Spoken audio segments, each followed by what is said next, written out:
Hello and welcome again. अस्सलाम वालेकुम। आज हम पढ़ेंगे, एक नया चैप्टर शुरू करते हैं क्लास 10 का, जो कि वाटर चैप्टर है हमारा। वाटर की बहुत सारी प्रॉपर्टीज़, बहुत सारी अक्रेंस वगैरह, केमिकल रिएक्शन हमने पढ़ने हैं इस चैप्टर के अंदर। तो वाटर का फार्मूला आप सब लोगों को याद है, H2O है, और उसका मालिकुलर वेट जो है 16 ऑक्सीजन और 2 हाइड्रोजन का 18 ग्राम पर मोल है। अब वाटर जो है वो उसकी एक्रेंस पे बात कर लेते हैं। तो वाटर जो है मेनली जो अर्थ क्रस्ट के ऊपर है वो 71% है। यानी सेवन अर्थ क्रस्ट जो है उसमें टोटल हिस्सा अगर 100% लिया जाए तो उसमें 71% जो है आप लोगों को वाटर मिलेंगे। अब इन 71% में जो फ्रेश वाटर है, जो ड्रिंक के काबिल है, जो पीने के काबिल है, वो कितना है? 0.2% ओनली। बाकी 97% आप लोगों को वाटर ओशंस के अंदर मिलेंगे और 2.1% सी लेवल के अंदर मिलेंगे, एटसेट्रा। तो ये उसकी जनरल अक्रेंस है एक इस अर्थ क्रस्ट के ऊपर। यानी मेनली वाटर किसके अंदर मौजूद है? ओशंस के अंदर मौजूद है। बाकी रिवर वगैरह इसके अंदर 2.1% मौजूद है। आइए देखते हैं। लेकिन ये इंपॉर्टेंट बात है कि पूरे जो 71% वाटर है उसके अंदर सिर्फ 0.2% वाटर जो है वो ड्रिंक के काबिल है, बाकी जो है वो फ्रेश वाटर नहीं है।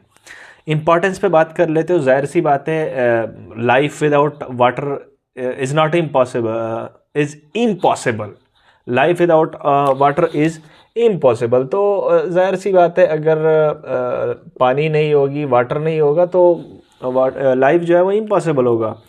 अब कुछ इम्पोर्टेंस जो है वो कहीं ना कहीं आप लोगों ने देखा होगा कि जब प्रोटीन आपस में पॉलीमराइज करते हैं तो H2O निकलता है। अगर प्रोटीन को आपने हाइड्रोलाइज करना है तो भी वाटर जो है वो चाहिए होगा। बाकी जितने भी बायोलॉजिकल एक बॉडी के अंदर रिएक्शंस होते हैं, बॉडी के अंदर जो रिएक्शंस होते हैं उसके अंदर या तो H2O की नीड होगी, यानी एडिशन होगी, या फिर H2O की क्या होगी? रिलीज होगी।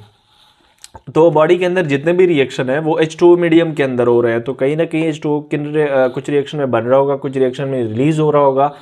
तो ये बायोलॉजिकल रिएक्शन के लिए बहुत ज़्यादा इंपॉर्टेंट मॉलिक्यूल है। इसको हम कूलिंग पर्पस के लिए भी यूज़ करते हैं। कोई भी हॉट एरिया है उसके ऊपर, फॉर एग्जांपल एक इंजन है गाड़ी की, वो गर्म हो गया तो उसको कूल करने के लिए हम वाटर का यूज़ कर सकते हैं। कुकिंग पर्पसेज और क्लीनिंग पर्पसेज भी हम यूज़ देखें। जाहिर सी बात है, बहुत सारी चीज़ें ऐसी हैं जिसको हम वाटर के अंदर ही पकाते हैं। तो वाटर जो है उसको एज ए कुकिंग, क्योंकि उसकी हीट कैपेसिटी ज़्यादा है, आप 100% डिग्री सेंटीग्रेड तक उसको हीट कर सकते हैं। यानी उसके अंदर हीट कैपेसिटी मौजूद है ऑब्जर्व करने की। तो ज़्यादा गर्म होगा तो ज़्यादा गर्म होगा, जल्दी हमारा जो है वो कुकिंग हो जाएगी। क्लीनिंग पर्पसेज भी आप लोग इस्तेमाल कर सकें क्योंकि सॉल्वेंट है। तो ये बहुत सी सोप, डिटर्जेंट वगैरह को आप अपने अंदर डिज़ोल्व कर सकता है। ट्रांसपोर्टेशन, अब देखिए फॉर एग्जांपल एक रिवर जो है वो बह रहा है। अब उसके अंदर कोई भी सीड गिर गया, किसी भी प्लांट का सीड गिर गया, तो यहाँ से लेकर यहाँ तक उस सीड को ट्रांसपोर्ट करना किसका काम होता है?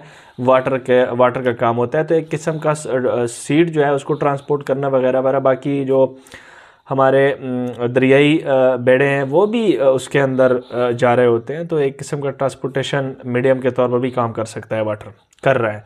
इलेक्ट्रिसिटी जनरेशन, हाइड्रो प्लांट्स आप लोगों ने देखे होंगे जहाँ पर हमारा वाटर इलेक्ट्रिसिटी जो है वो वाटर से ही प्रोड्यूस किया जाता है through turbines. Good universal solvent, बहुत दफ़ा सुना होगा आप लोगों ने कि वाटर को हम एक यूनिवर्सल सॉल्वेंट के तौर पर यूज़ कर सकते हैं, क्योंकि ये उसकी एक तो बॉइलिंग पॉइंट ज़्यादा है, उसके अंदर हाइड्रोजन बॉन्ड भी मौजूद है। प्रॉपर्टीज़ पे बात करते हैं। अब जाहिर सी बात है, वाटर ट्रांसपेरेंट है और उसकी कोई कलर नहीं होती, टेस्टलेस है, उसका कोई टेस्ट नहीं होता, और ऑर्डरलेस है, उसे ऑर्डरलेस है। और मतलब ये उसकी स्पेल जो है यहाँ पर ओ, तो ऑर्डरलेस है, उसका मकसद है कि कोई भी उसकी स्मेल नहीं है। वाटर जो है 3 स्टेट में वाक़या हो सकता है। लिक्विड, सॉलिड, आइस जो है वो, और वेपर्स की शक्ल में आप लोगों को मिल सकता है। आप लोगों ने ये भी सुना होगा कि लिक्विड में उसकी डेंसिटी ज़्यादा होती है as compare to solid state. तो ये एक एनामुलस बिहेवियर है वाटर का। हाई हीट कैपेसिटी, अब हीट कैपेसिटी पे बात कर लेते हैं। देखिए, अगर फॉर एग्जांपल हमारे पास 1 ग्राम ऑफ वाटर आप लोगों ने इस कंटेनर के अंदर ले लिया, इस कंटेनर के अंदर 1 ग्राम वाटर ले लिया जो कि 25 डिग्री सेंटीग्रेड पे रखा हुआ है। अब मैं वाटर इन 1 ग्राम वाटर को हीट कर रहा हूँ और उसका टेम्परेचर 25 से 26 डिग्री सेंटीग्रेड पे चला गया है। तो टोटल 1 डिग्री सेंटीग्रेड टेम्परेचर को इंक्रीज कर रहा हूँ मैं इस 1 ग्राम वाटर का। तो कितना हीट चाहिए, कितना हीट हमें चाहिए कि वाटर का टेम्परेचर 1 ग्राम ऑफ वाटर का टेम्परेचर 1 डिग्री सेंटीग्रेड बढ़ाया जाए, उसको हम क्या कहते हैं, हीट कैपेसिटी बोलते हैं। और कितना हीट चाहिए, 4.2 जूल। ये काफ़ी ज़्यादा हीट है, जिसको हम कह सकते हैं कि उसकी जो टेम्परेचर है वो 1 डिग्री सेंटीग्रेड बढ़ाने के लिए 4.2 जूल हीट हमें चाहिए होगी। तो ये काफ़ी ज़्यादा हीट है वाटर का टेम्परेचर बढ़ाने के लिए। इसको हम क्या बोलते हैं, हीट कैपेसिटी बोलते हैं। फिर से बोल रहा हूँ, 1 ग्राम वाटर का टेम्परेचर 1 डिग्री सेंटीग्रेड बढ़ाने के लिए जितना हीट चाहिए उसको हम हीट कैपेसिटी बोलते हैं। और वो कितना चाहिए, 4.2 जूल। अच्छा, हाई हीट ऑफ वेपोराइजेशन, आप लोगों ने सुना होगा कि जब वाटर लिक्विड में है उसको अगर मैं हीट दे दूं तो वो किस में कन्वर्ट होगा, वेपर में कन्वर्ट होगा। कितना हीट मुझे चाहिए, 40 किलो जूल पर मोल, यानी 100 डिग्री सेंटीग्रेड टेम्परेचर हमें चाहिए, 100 डिग्री सेंटीग्रेड टेम्परेचर। और वो कितने के एनर्जी के बराबर है, 40 किलो जूल पर मोल एनर्जी। यानी अगर लिक्विड वाटर को मैं 40 किलो जूल पर मोल एनर्जी दे दूं तो वो किस में कन्वर्ट हो जाएगा, वेपर में कन्वर्ट होगा। और ये हाई एनर्जी है जो उसको चाहिए है। सरफेस टेंशन भी बहुत ज़्यादा हाई है वाटर का, क्योंकि उसके अंदर हाइड्रोजन बॉन्ड मौजूद है। आइए देखते हैं वाटर की कंपोजिशन को। अब देखिए, वाटर की जो कंपोजिशन है उसको किसने डिटरमाइन किया था, बाई वॉल्यूम, कैवेंडिश एक्सपेरिमेंट ने। अब कैवेंडिश एक्सपेरिमेंट क्या बोलता है, देखें ये कुछ सेटअप है कैवेंडिश एक्सपेरिमेंट का। यहाँ पर उसने जो रेड स्पॉट से जाहिर किया भाई ये वाटर है, ये एक साइड एक कंटेनर है वाटर का, ये दूसरा कंटेनर है वाटर का। इस कंटेनर के अंदर मैंने कैथोड रखा हुआ है, इस कंटेनर के अंदर मैंने एनोड रखा हुआ है, और ये दोनों कनेक्टेड है किसके साथ, बैटरी के साथ। ये थोड़ा सा H2SO4 भी हम उसके अंदर डाल लेते हैं इस वाटर के अंदर, ताकि जो कंडक्टिविटी है वो बहुत ज़्यादा हो, क्योंकि वाटर जो है वो बहुत बैड कंडक्टर आप लोग कह सकते हैं इलेक्ट्रिसिटी का। तो होता यूँ है कि अब देखें इसके अंदर इस रिएक्शन के इस पूरे कंटेनर के अंदर जब मैं बैटरी को ऑन करूँगा कुछ यूँ होता है। देखिए यहाँ पर तो वाटर मौजूद है सारा का सारा।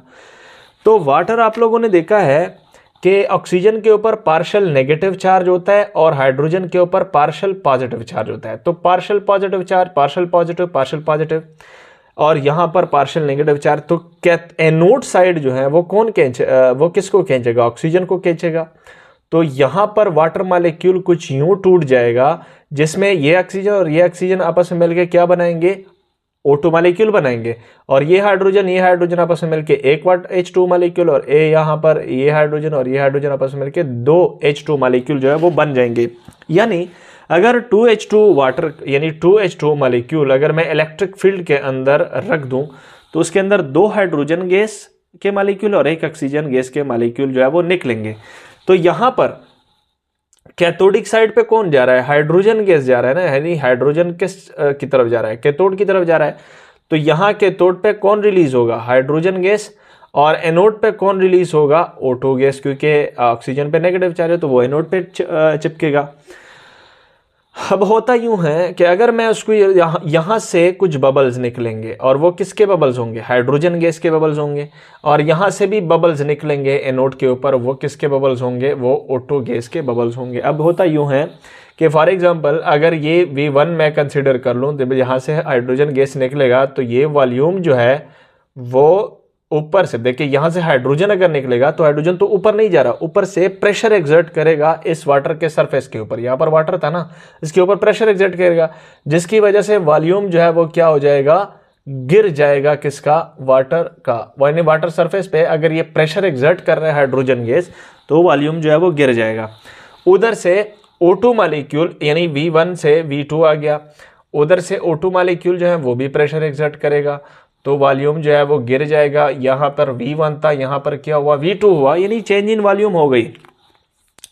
अब वॉल्यूम किसने ज्यादा गिराया, ऑक्सीजन ने गिराया या फिर H2 ने। तो जाहिर सी बात है H2 के मॉलिक्यूल ज्यादा थे, यहाँ पर 2 मॉलिक्यूल थे, और वहां पर कितने मॉलिक्यूल है, ऑक्सीजन के सिर्फ 1 मॉलिक्यूल, यहाँ पर 2 मॉलिक्यूल है H2 के। तो कौन ज्यादा प्रेशर एक्सर्ट करेगा, H2 ज्यादा प्रेशर एक्सर्ट करेगा, तो वॉल्यूम भी जो है वो इस साइड पे ज्यादा गिरेगा नीचे, यानी कम हो जाएगा। यानी फॉर एग्जांपल आप लोग यूँ कह सकते हैं कि यहाँ पर V1 जो है अगर लेट्स सपोज 20 dm³ है, क्या है, 20 dm³ है, तो ये गिर जाएगा कहाँ, 10 dm³ हो जाएगा, क्योंकि वॉल्यूम कम हो गया, ऊपर से प्रेशर एक्सर्ट किया। अब वहाँ पर अगर वो 20 dm³ है तो वहाँ पर वॉल्यूम 20 से गिर के 15 डीएम क्यूब जो है वो हो जाएगा, 15 डीएम क्यूब। तो वहां पर हाफ गिर गया और यहाँ पर फुल एक किस्म का आप लोग कह सकते हैं कि गिर गया। या वहां पर अगर 15 गिर रहा है, यहाँ पर 10 गिर रहा है, 10 डीएम क्यूब वॉल्यूम गिर रहा है, तो कौन ज्यादा वॉल्यूम गिरा रहा है वाटर का, कम कर रहा है वाटर का, ऊपर से प्रेशर कौन ज्यादा एग्जर्ट कर रहा है, H2 एग्जर्ट कर रहा है। तो हम यूं कह सकते हैं कि वाटर मॉलिक्यूल के अंदर बाई वॉल्यूम 2 रेशियो हाइड्रोजन की है और 1 रेशियो किसकी है, ऑक्सीजन की है। तो यूं कह सकते हैं कि जो वाटर मॉलिक्यूल है अगर उसका टोटल वॉल्यूम कंसीडर किया जाए तो उसमें जो 1 रेशियो है वो किसका होगा, ऑक्सीजन का, और 2 रेशियो जो है वो किसका होगा, हाइड्रोजन का, क्योंकि 2 हाइड्रोजन मौजूद है और एक ऑक्सीजन एटम मौजूद है। तो ये था कैवेंडिश एक्सपेरिमेंट। आई होप समझ आ गया होगा। Thank you.